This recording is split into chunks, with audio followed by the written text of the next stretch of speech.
Olá, muito bom dia a você que nos acompanha aqui na tela da SIC TV. Está começando mais um Viver Bem, o programa que fala sobre qualidade de vida.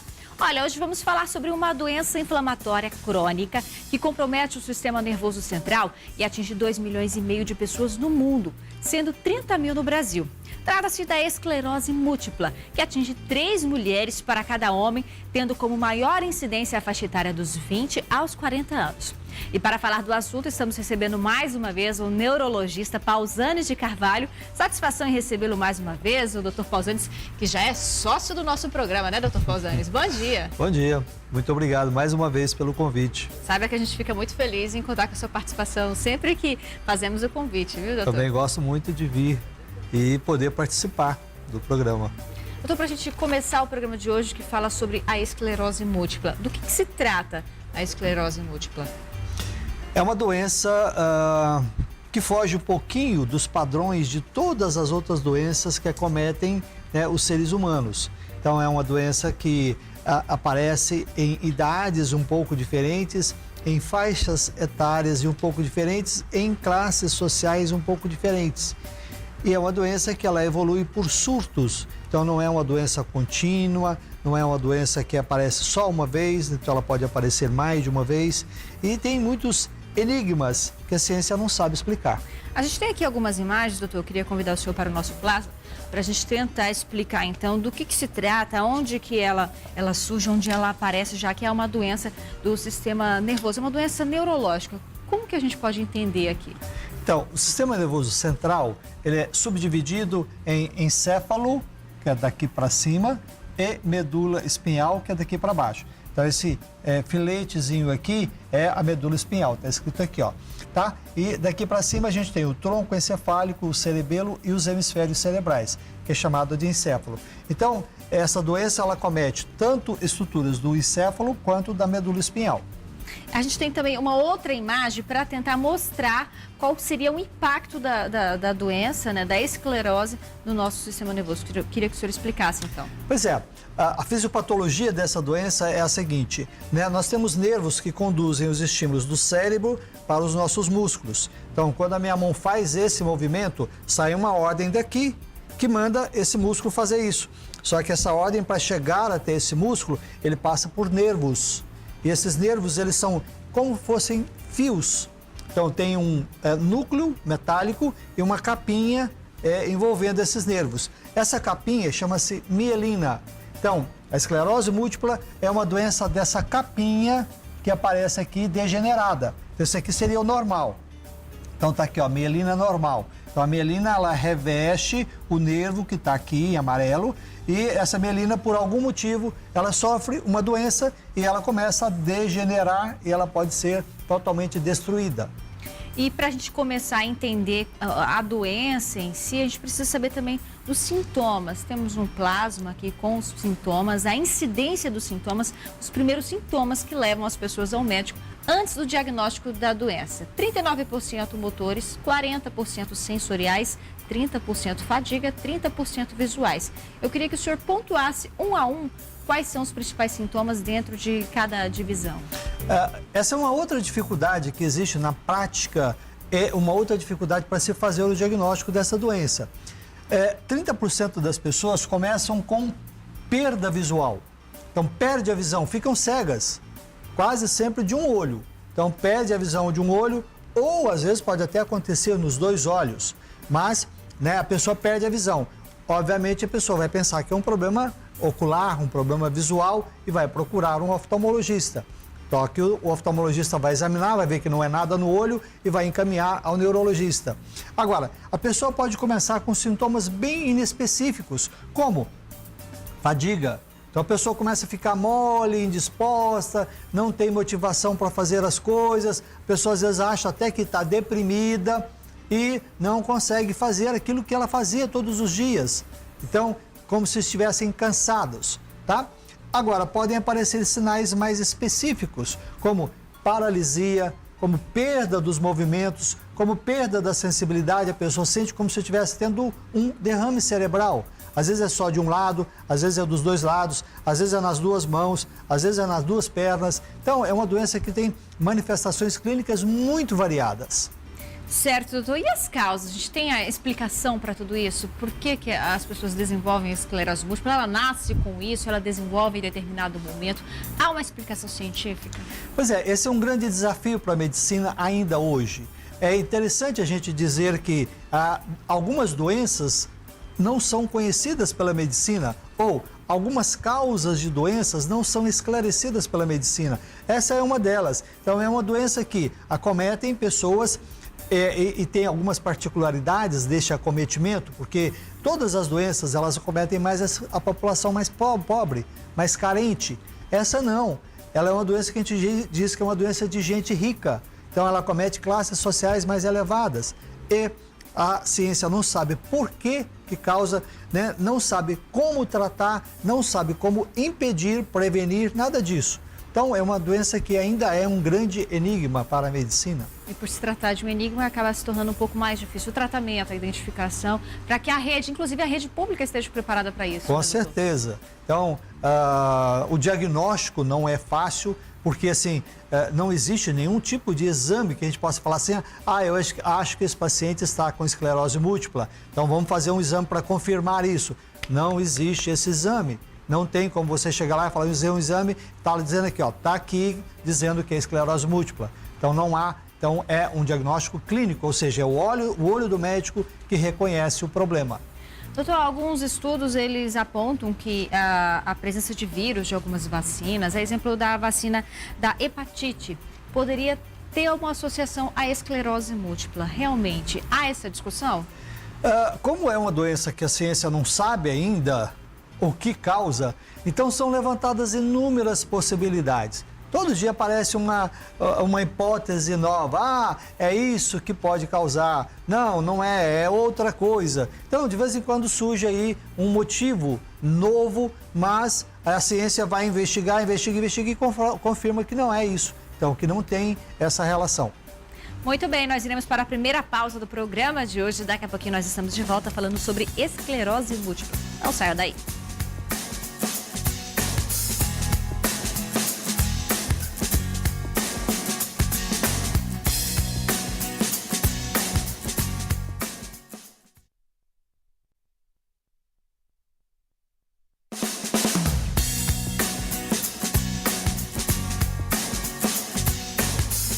Muito bem, já estamos de volta com o programa de hoje, falando sobre esclerose múltipla. O Viver Bem sempre destacando a qualidade de vida. Mais uma vez, recebendo o neurologista Pausanes de Carvalho. Há pouco nós estávamos falando sobre as hipóteses, né, doutor? Inclusive, eu quero saber qual a relação entre a gestante e a esclerose. Como que a doença pode aparecer na gestação? Quais são as consequências disso? Como é que é tratado tudo isso? Nesse momento em específico da gestação, relação entre gestante e esclerose.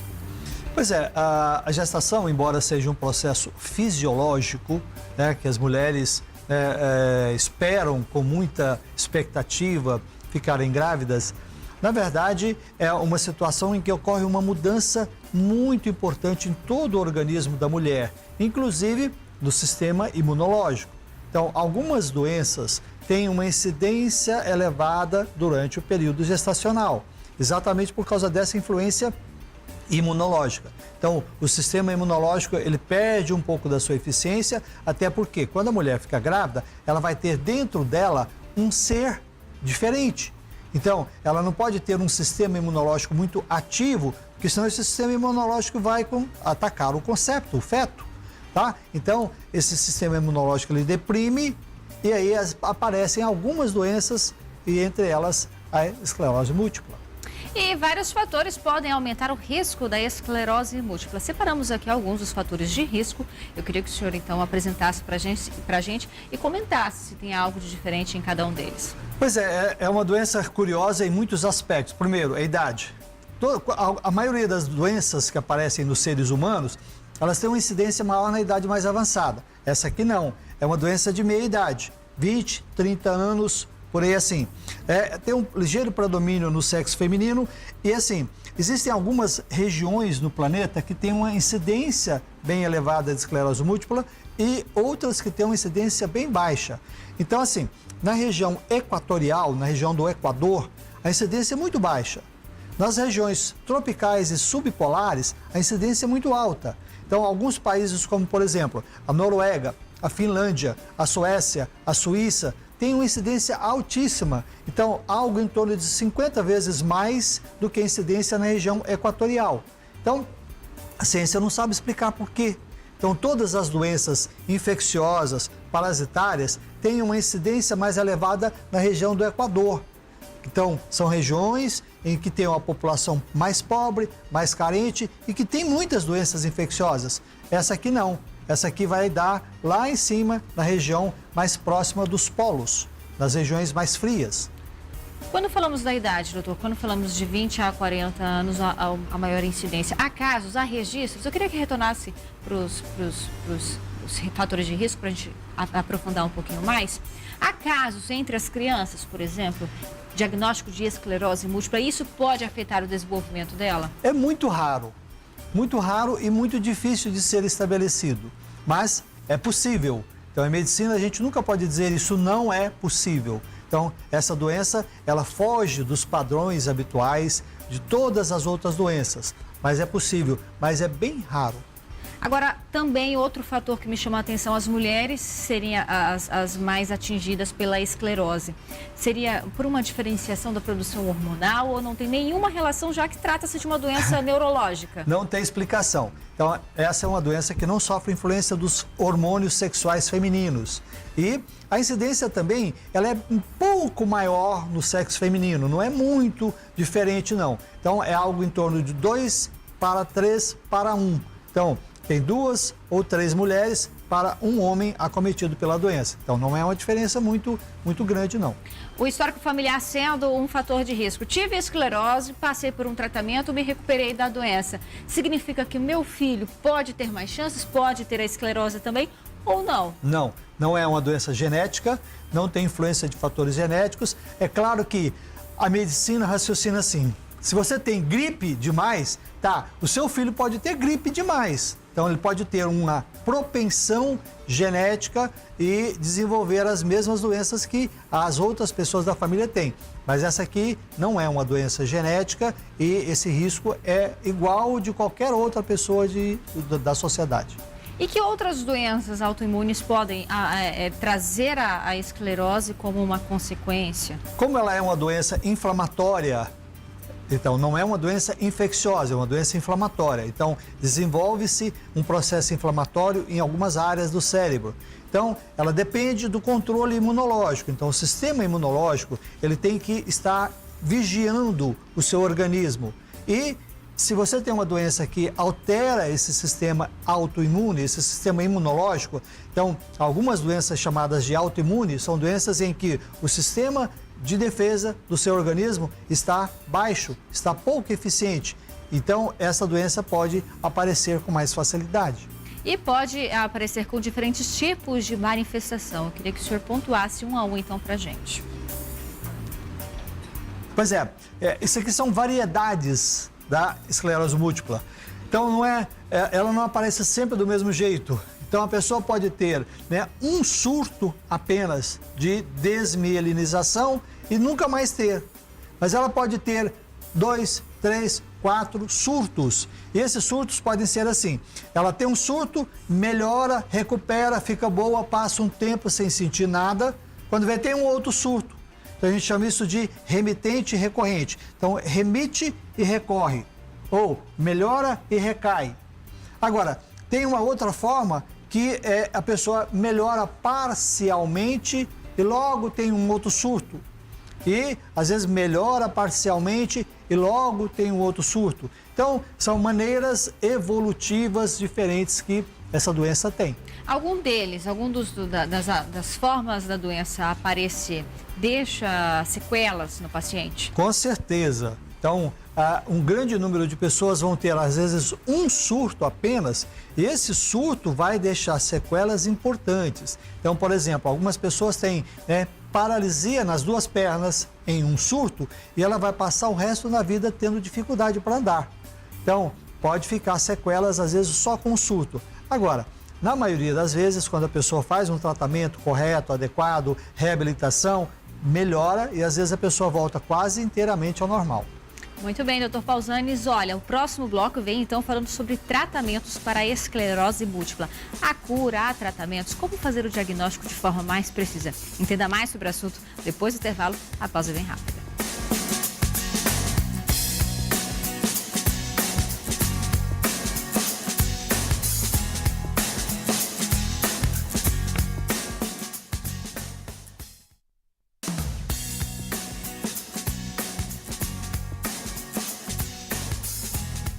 De volta com Viver Bem, falando sobre esclerose múltipla, apresentando sintomas, causas. Há estudos científicos que identifiquem, então, qual é a origem da esclerose múltipla. Para isso, estamos recebendo o Dr. Pausanes de Carvalho, neurologista, que está nos ajudando a entender, então, um pouquinho dessa doença. Mostramos os fatores de risco, né, doutor? E por se tratar de um mistério tão grande para a medicina, já que não há comprovações da sua origem, do seu surgimento, de que forma que é possível fazer um diagnóstico mais preciso? Há exames para isso, doutor? Os exames podem ajudar, embora não sejam, assim, ajudas muito específicas e muito eficientes. Então, hoje a gente conta com a ressonância magnética, que pode mostrar alterações ou áreas de desmielinização no cérebro ou lá na medula espinhal. Um outro exame que a gente pode usar também é o exame do líquido da espinha. Então, o exame do líquido, a gente pode dosar anticorpos lá dentro do líquor e pode facilitar também o diagnóstico. Mas é sempre um diagnóstico muito difícil, porque às vezes você pega um paciente que tem todas as características clínicas de esclerose múltipla e os exames não mostram anormalidades que a gente quer. E até porque não é um tipo de exame que a gente faz com uma determinada rotina, né? Então, não é um exame preventivo. Não. Então, quando você tem que pensar nisso, tem que acreditar nisso para você fazer uma investigação específica para isso. E às vezes, tudo indica você vai fazer os exames e não acha as alterações que confirmem o diagnóstico. E antes de nos aprofundarmos no tratamento, doutor Pausanes, a gente fez uma matéria, então, entendendo um pouco de como funciona o Sistema Único de Saúde no auxílio do tratamento da esclerose múltipla, e você confere agora. A Coordenadoria de Gestão e Assistência Farmacêutica disponibiliza remédios para pacientes que estão em tratamento da esclerose múltipla. Dentro do componente especializado, nós temos hoje 5 medicamentos preconizados pelo Ministério da Saúde, que é o fingolimod, natalizumab, latiramber, beta-interferona e azatioprina. Esses medicamentos eles vêm diretamente do Ministério da Saúde para a gente, através de alimentação de cadastro dos pacientes. Pacientes novos e pacientes que deixam o cadastro, deixam o programa. Mensalmente nós alimentamos essa planilha junto ao Ministério da Saúde e nós recebemos diretamente o medicamento para o atendimento desses pacientes. E aqui na farmácia especializada recebe R$80 mil por mês em medicamentos para atender pacientes do estado de Rondônia que fazem tratamento para desacelerar a progressão da doença. Nós temos atualmente 50 pessoas cadastradas no programa para a esclerose múltipla. Aqui nós somos o único setor de fornecimento desse medicamento no SUS no estado de Rondônia. Então, o paciente cadastrado, quer dizer, o paciente com diagnóstico, ele deve se dirigir à farmácia especializada do estado ou seu representante, já passado pelo médico anteriormente, e realiza o seu cadastro. Então, a forma dele receber o medicamento é através do SUS, através da farmácia especializada do estado de Rondônia. Então, mensalmente, o paciente recebe, aqui através da farmácia especializada, o seu tratamento. Já o tratamento vem nominal por paciente. Para ter direito ao benefício, é necessário fazer o cadastro na assistência farmacêutica municipal e apresentar documentos pessoais, cartão do SUS, comprovante de endereço, exames, laudo médico e receita médica. Muito bem, então há medicamentos para esse tratamento, mas isso é algo que toma-se para a vida toda? Há reversão das sequelas que aparecem em determinado momento? Como que funciona, doutor? Funciona assim, quando a pessoa está em surto ou na fase crítica da doença, tem um tipo de tratamento. Então existem medicamentos que são usados nessa fase que são basicamente corticoides. Então o mais usado é a metilprednisolona. Então a gente faz um tratamento numa fase aguda por um período curto, então a gente chama de pulsoterapia. Então, a gente faz doses altas de corticoide durante 3, 4, 5 dias. E pronto, a pessoa já melhora e o tratamento é interrompido. O grande medo é porque, como eu falei, é uma doença que ela se repete. Então, ela pode remitir e pode recidivar. Então, o que a gente faz? A gente faz um tratamento preventivo. Então, esse tratamento é feito com substâncias chamadas de interferons. Então, os interferons são substâncias que são usadas ou todos os dias, ou em dias alternados, ou uma vez ou duas por semana, que tem a finalidade de diminuir o risco de recaídas, da pessoa ter uma recidiva daquele quadro.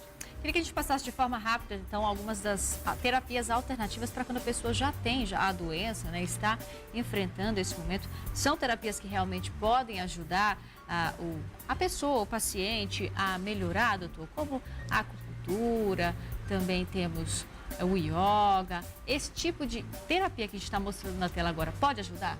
Pois é, ela vai ajudar na melhora das sequelas que a doença pode trazer. Então, se a pessoa tiver um surto e ela tiver um quadro parecido com um derrame cerebral, então, por exemplo, algumas pessoas às vezes perdem o movimento em um membro ou nos dois membros, tá? Então, essas técnicas, elas ajudam, elas melhoram, elas diminuem, né, o inconveniente dessas sequelas, mas não a esclerose múltipla em si não sofre nenhum tipo de intervenção. Muito bem, queria agradecer mais uma vez, doutor Pausanias, por participar aqui do nosso programa, para nos ajudar a entender doenças como a esclerose múltipla, né, e trazer um pouquinho do seu conhecimento para compartilhar conosco. Muito obrigado vocês também. Então, estou sempre às ordens, então é um programa que eu gosto de participar e me sinto sempre muito lisonjeado por ser convidado. Tá certo, olha, o nosso encontro está marcado sábado que vem às 11 da manhã aqui na tela da SIC TV. Teremos mais um Viver Bem destacando qualidade de vida. Até lá, ótimo fim de semana.